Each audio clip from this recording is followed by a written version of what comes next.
토크는 이렇게 한 7가지가 있는데, 이 내용을 갖고 뭐 간단하게 진행하시면 될 것 같습니다. 첫 음. 번째는 뭐 크게 어려운 내용이 아니니까 내가 읽은 사이버펑크 SF 장르의 소설 및 영화 중에서 가장 인상 깊었던 작품에 대해서 말씀들을 한번 나눠주시죠. 책을 읽기 전에 가장 인상 깊게 가장 사실 또 큰 영향을 미쳤던 작품이 96년도 이제 그 부산 피프 영화제 개봉작이었죠. 그게 그 95년작인 공각기동대였어요. 96년 10월 1일로 미루면서까지 그 피프 영화제 1회를 보고 올라간다고. 근데 그 공각기동대 이거 보고 올라간다고 저기 첫 직장 출근도 미뤘거든요.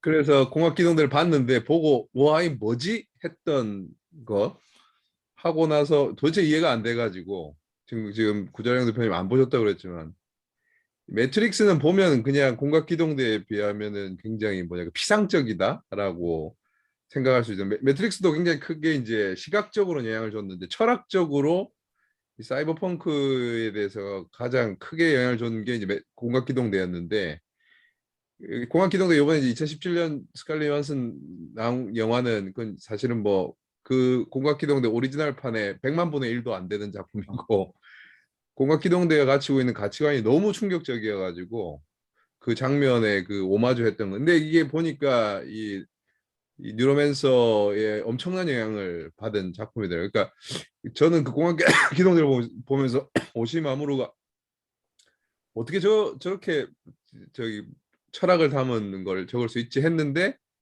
그 철학이 그 존재 철학이거든요. 그러니까 의식과 마음이라든지 사람의 존재에 대해서 나중에 뭐 제가 한번 지금도 계속 가끔 사용하는 인용 문구, 그러니까 기억과 나의 존재를 결정하는 의식을 어떻게 나눌 것인가.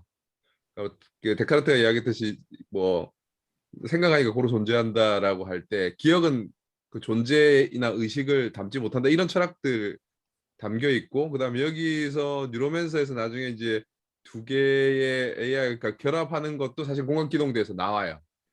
근데 그것을 어디다가 했냐면은 인류 종의 이제 DNA가 그 자손으로 번식되는 과정으로 나오거든요. 그것을 은유했다든지 이런 것들을 할 때 보면서 야 이건 사람이 만든 게 아니다라고 생각을 하고 공간기동대 제가 거의 한 7, 80%는 봤거든요. 그 뒤로도.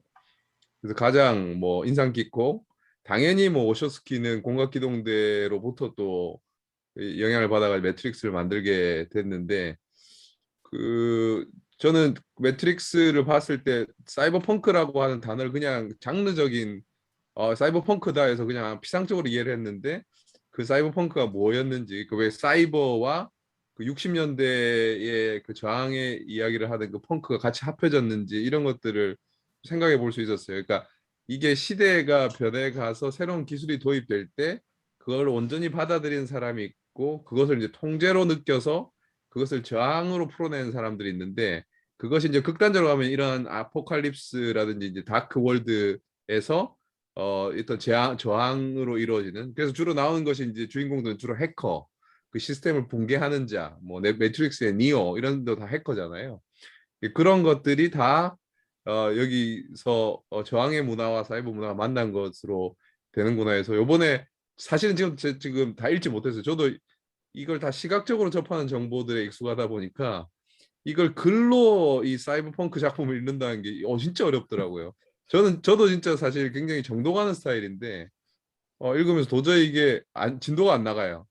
그래서 우르르 그냥 읽을까 하다가 저도 이렇게 좀 정독을 하고 있어서 어차피 한 번밖에 못 읽을 것 같아가지고 천천히 읽고 있는데 이게 여기에 엄청난 기반이 여기 있었고 그게 그 저기 첫 번째로 사실은 공학기동대로 넘어가기 전에는 그 블레이드 러너 같은 데에서 훨씬 더 여기서도 오마주가 많이 됐죠. 블레이드 러너에서 나온 일본의 어떤 그 사이버 일본의 모습이라든지 이런 것들이 거의 이 영화의 배경을 그대로 차용해가지고 그 감독이 이렇게 만들어냈던 것 같고 거기서 나오는 이제 정보라는 이 매트릭스라는 이 의미 자체도 여기서 이제 나온 걸 보고 상당히 이 이제 역사의 이제 근원지를 알았다 이렇게 해서 제일 좋았고 어떻든 SF 장르 소설의 두 개를 꼽으면 저는 이제 공각기동대와 매트릭스입니다. 저는 개인적으로 SF 장르를 되게 좋아합니다.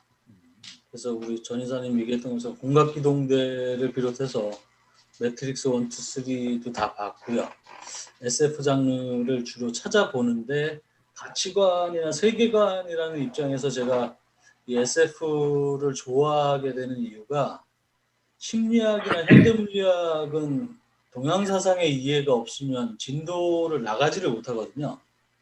그러니까 이 매트릭스나 이런 것들이 저는 화음 세계관이나 이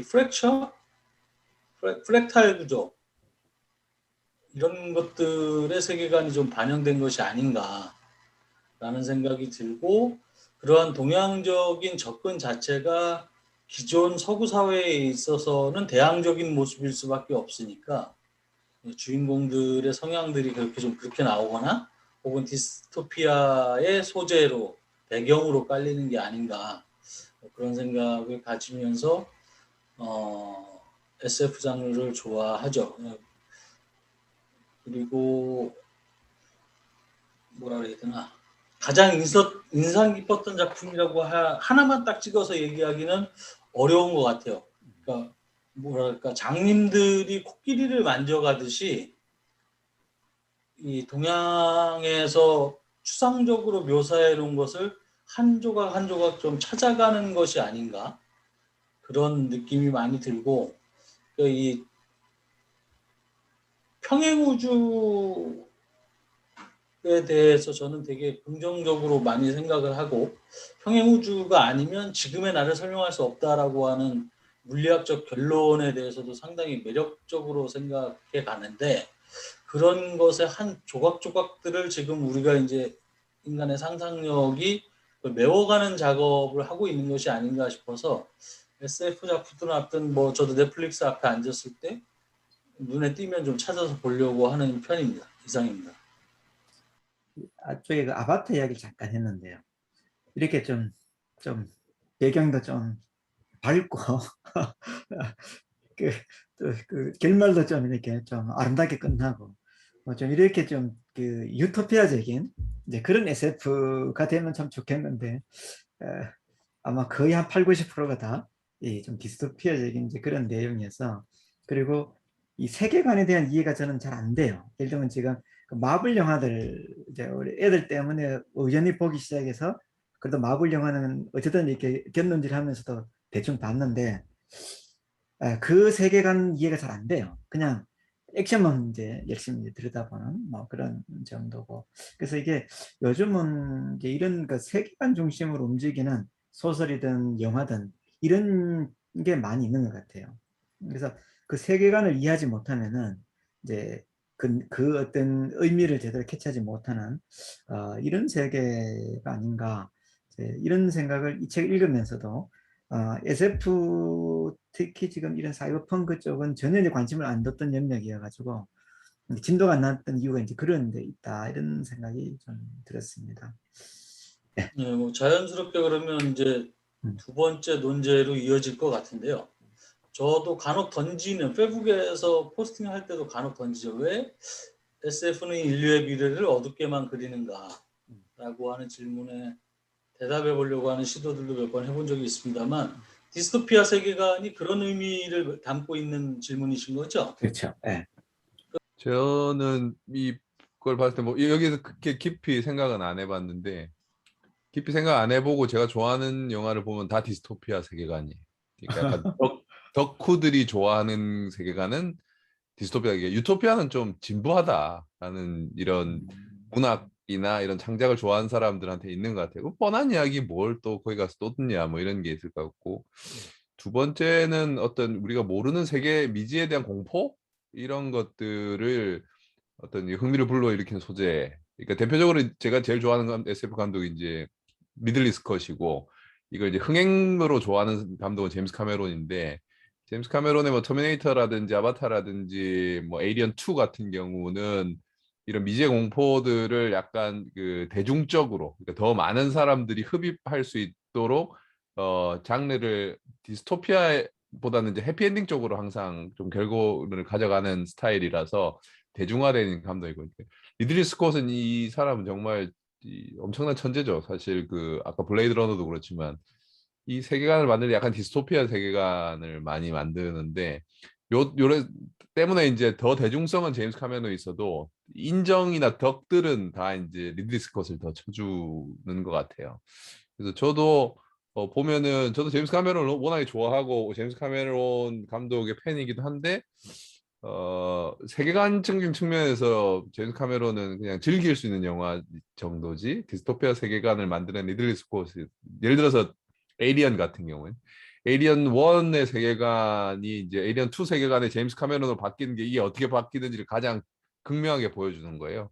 그러니까 완전히 디스토피아적인 세계관을 만들어 놓은 리들리 스콧이 그 같은 세계관을 만들어 나가면서 에이리언 2로 넘어가서는 이게 완전히 어떤 전쟁 오락물처럼 바뀌었죠. 뭐 제일 열광했던 장르이긴 하지만 근데 이제 리들리 스콧이 이제 열을 받았죠. 자기 세계관. 그래서 뒤에 이제 만드는 게 프로메테우스라든지 에일리언 커버넌트 같은 경우를 만들어냈는데 만약에 이 지금까지 요 매트릭스나 저기 마블 세계관이 이해가 안 되셨다면 에이리언 1하고 에이리언 저기 프로메테우스와 에이리언 커버넌트 이 세 개 영화를 보시면 기절하실 거예요. 아마.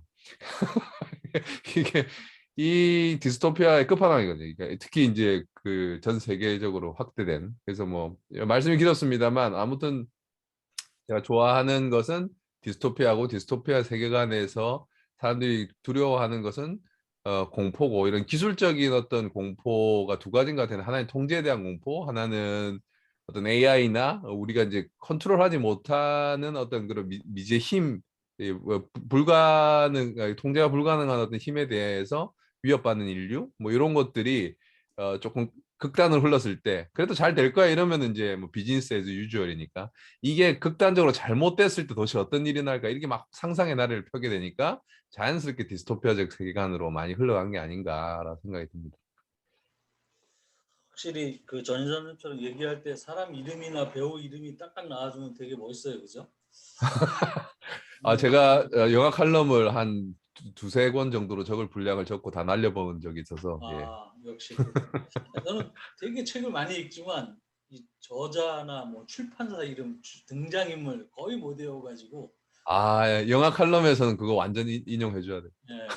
그러니까. 지금까지 인간에 대한 고민이 우리나 너로부터 나를 찾아내고 독립시키는 과정이었다고 봐요, 저는.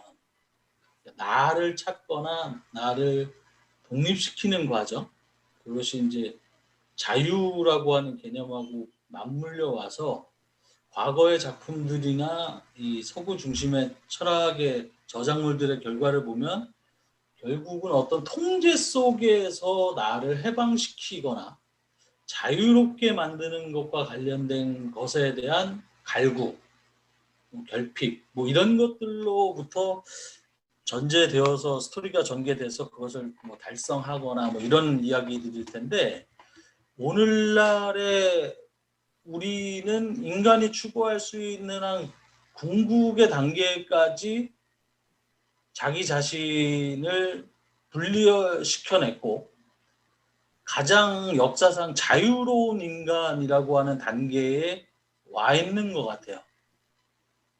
그러다 보니까 다음 단계는 다시 무언가 통제나 나를 구속하는 무언가가 다시 돌아올 턴이다라고 하는 것에 대한 무의식적인 어떤 각성이나 인식이나 아까 전 이사님 얘기한 것처럼 공포 같은 것들이 기본적으로 있는 것이 아니겠느냐라는 생각을 추가적으로 좀 해봅니다.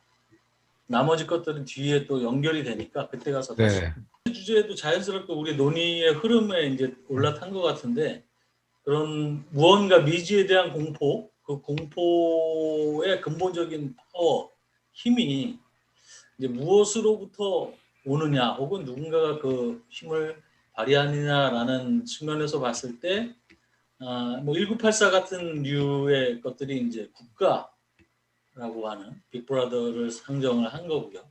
그 다음에 많은 류의 사이파이 영화들이나 소설들이 이제 거대 기업, 그야말로 독점화된 기업을 그 주체로 놓는 경우가 많고, 예, 그들이 하는 역할이나 그 역할이 반영된 사회 모습은 문제에서 주신 것처럼 감시 사회일 텐데, 그건 이제 그 우리가 그동안 시즌 1에서 쭉 이야기했던 내용들 중에 이제 거대 기업이 어쨌든 이제 절대 권력자가 되면서 우리가 미래에 대한 어떤 좀 불안이랄까 이제 이런 이야기들을 많이 해왔었기 때문에 이제 이 작품 안에 결국은 인공지능이 어쨌든 이게 이제 기업이라고 할 수 있는지 모르겠는데 어쨌든 이 안에서는 기업이라는 표현을 쓰니까 어쨌든 기업이 인간을 어쨌든 이리저리 지금 일을 시키면서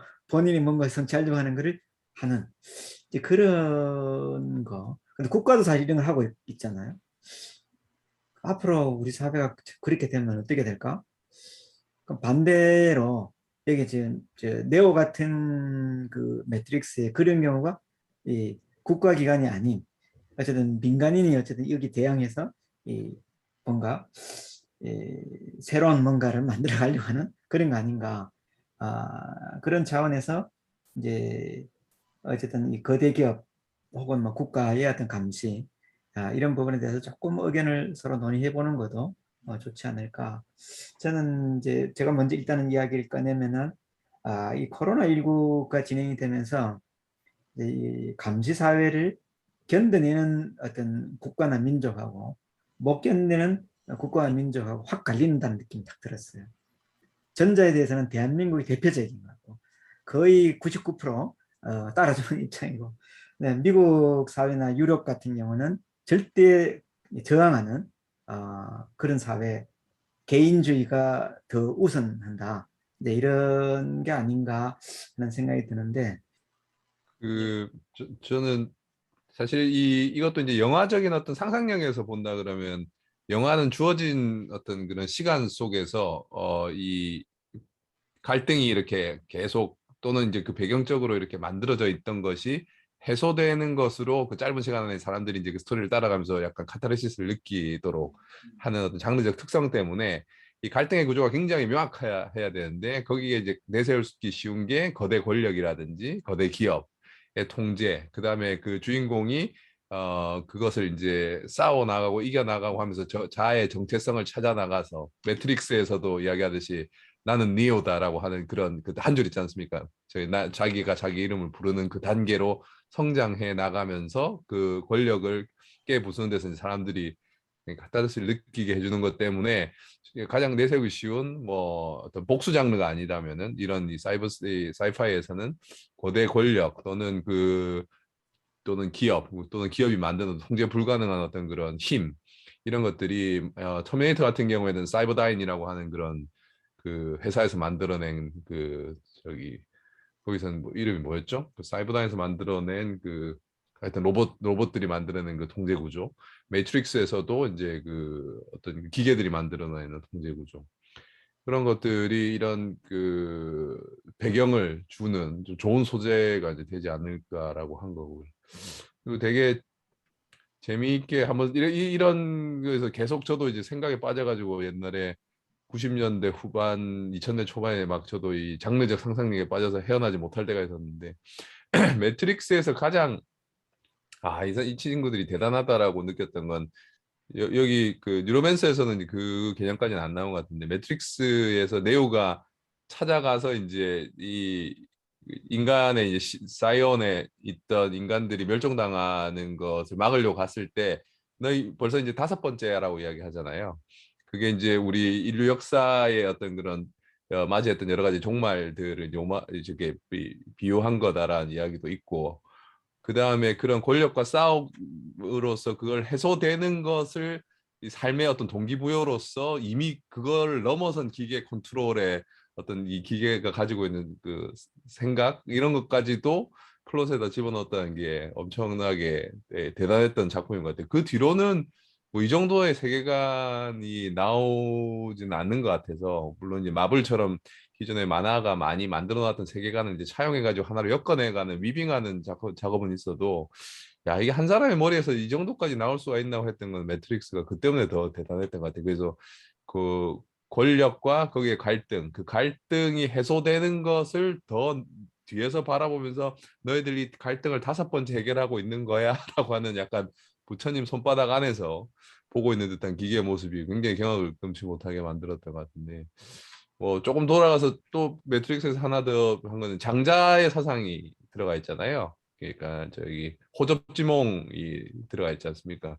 그게 또 공각기동대 쪽으로 가 있는데 공각기동대에서 그 호접지몽의 유명한 대사를 제가 그때 한번 올리기도 했었는데 그 여기 유로맨서에서도 기억은 읽을 수 있지만 마음은 읽을 수 없다라고 하는 대사가 나오는 게 이 공각기동대 이것과 되게 비슷한 것 같아서요. 그래서 제가 그 대사를 그 다시 한번 공유를 한번 해드리면 공각기동대에서는 이런 대사가 나옵니다.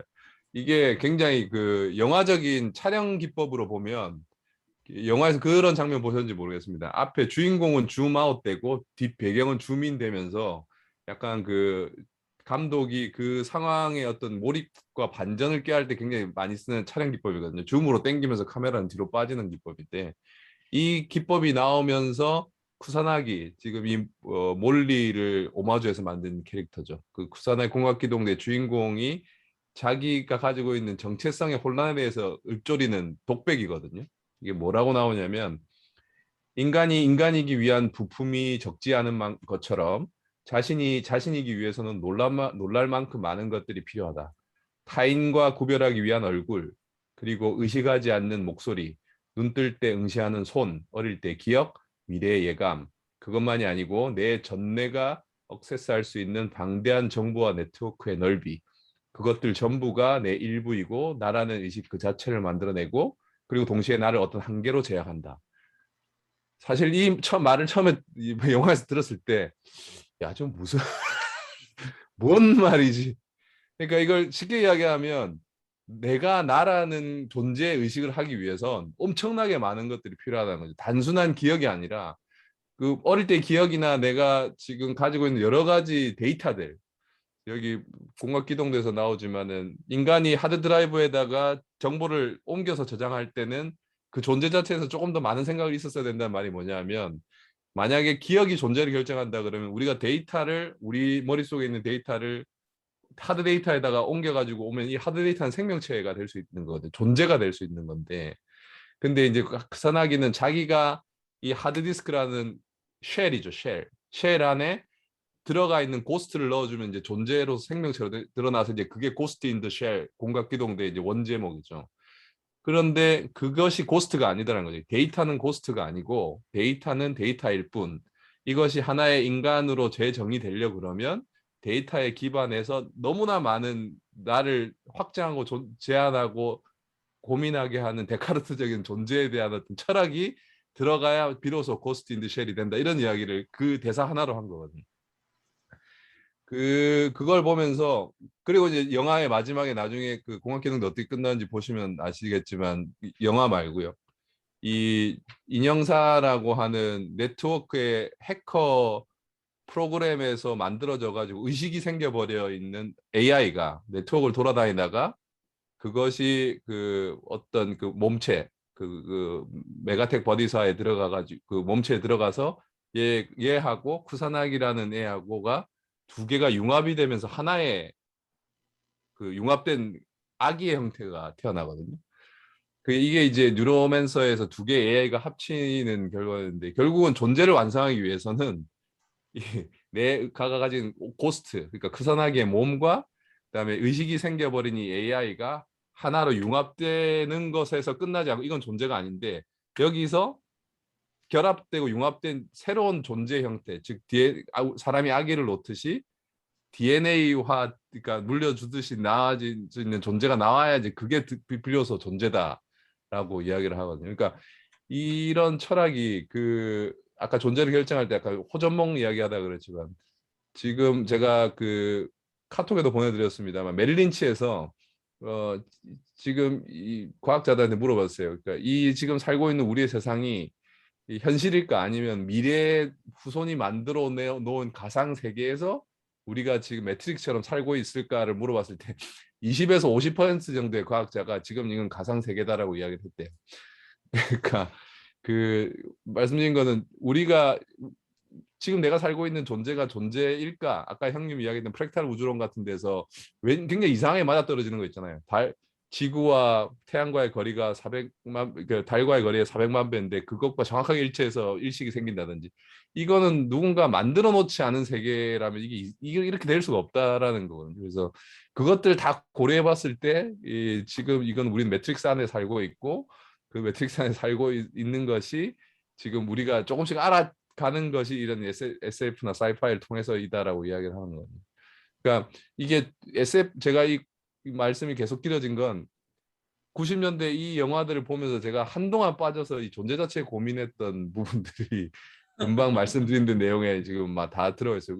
과연 내가 사는 게 맞나? 내가 나비인가? 내가 나비의 꿈을 꾸고 있는 건가? 아니면 나비가 내 꿈을 꾸고 있는가? 이 호접지몽의 사상까지도 이 매트릭스 세계관에 이제 다 담겨서 있다는 거죠. 이 자양분은 그래서 그 거대 권력과 거대 기업 우리가 뭔가 저항할 대상이 있을 때 훨씬 더 사는 맛이 난다는 건 확실한 것 같아요. 예, 결론적으로 말씀드리면 그게 없으면 천국에선 다 죽는다 그러지 않습니까? 그래서 거대 기업과 거대 권력에는 저항해야지 살맛이 난다. 이걸로 마무리하겠습니다.